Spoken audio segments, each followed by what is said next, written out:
കാണാതായ മലയാളി സൈനികൻ വിഷ്ണുവിനെ ബംഗളൂരുവിൽ കണ്ടെത്തി. സാമ്പത്തിക പ്രശ്നം കാരണം മാറി നിന്നതാണെന്നാണ് വിഷ്ണുവിന്റെ മൊഴി.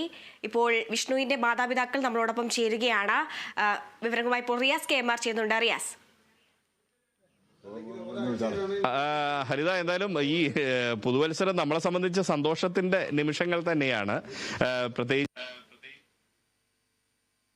ഞാൻ നമ്മളെല്ലാം പ്രാർത്ഥനയോട് കാത്തിരുന്ന മലയാളി സൈനികൻ വിഷ്ണുവിനെ ഇന്നലെ രാത്രിയോടുകൂടി ബംഗളൂരുവിൽ നിന്നും സ്റ്റേഷനിലേക്ക് വിഷ്ണു എത്തും. 11 മണിയോടുകൂടി എത്തും എന്നുള്ളതാണ് മനസ്സിലാക്കുന്നത്. ഇപ്പോ അവർ ഏകദേശം കോഴിക്കോട് ജില്ലയിലേക്ക് പോലീസ് സംഘം വിഷ്ണുവൊക്കെ പ്രവേശിച്ചു കഴിഞ്ഞു. വിഷ്ണുവിന്റെ അച്ഛൻ സുരേഷുണ്ട്, അമ്മ ജീജയുണ്ട്.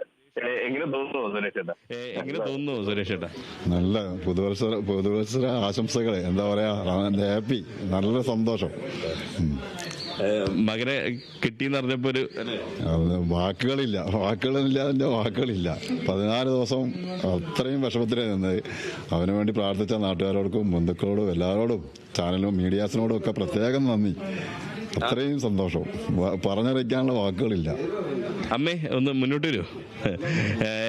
എന്ത് തോന്നുന്നു ഇപ്പോ? സന്തോഷം തോന്നുന്നു. കാണാതിരുന്നതിന് സന്തോഷം. ഹാപ്പി ന്യൂ ഇയറിന് അന്ന് തിരിച്ചു വന്നതിൽ വേറൊന്നും പറയാനില്ലെങ്കിൽ ഇപ്പോഴാണ് ശരിക്കും ഹാപ്പി ന്യൂ ഇയർ. അപ്പോഴാണ് ഹാപ്പി ന്യൂ ഇയർ ആയത്.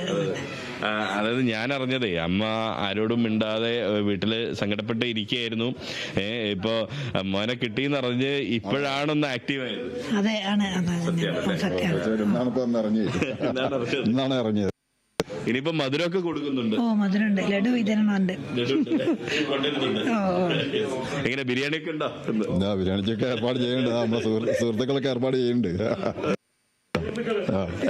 ഹരിത ഇത് തന്നെയാണ്. കാരണം ഇവിടെ ഒരുപാട് സുഹൃത്തുക്കളൊക്കെ അതേ സുഹൃത്തുക്കളുണ്ട്. വിഷ്ണുവിന്റെ അച്ഛൻ അന്നൊക്കെ വളരെ സങ്കടത്തിലായിരുന്നു ഉണ്ടായിരുന്നത്. ഇപ്പോഴാണ് ഇവിടെ ഒരു സന്തോഷം അലതല്ലുന്ന ഒരു നിമിഷം ഇന്നലെ രാത്രി മുതൽ ആണ് ഉണ്ടായത്. ഇന്നലെ രാത്രി സംസാരിച്ചു, വിഷ്ണുവുമായി അച്ഛൻ സംസാരിച്ചു, അമ്മയും സംസാരിച്ചു അല്ലെ? അമ്മയും സംസാരിച്ചു. അങ്ങനെ നോക്കുമ്പോൾ ഒരു സന്തോഷത്തിൽ, നമ്മൾ ഹാപ്പി ന്യൂ ഇയർ എന്ന് പറയുമ്പോൾ ഇതാണ് യഥാർത്ഥ ഹാപ്പി ന്യൂ ഇയർ ആയി മാറുന്നത് എന്നുള്ളതാണ് വസ്തുത. ഹരിത.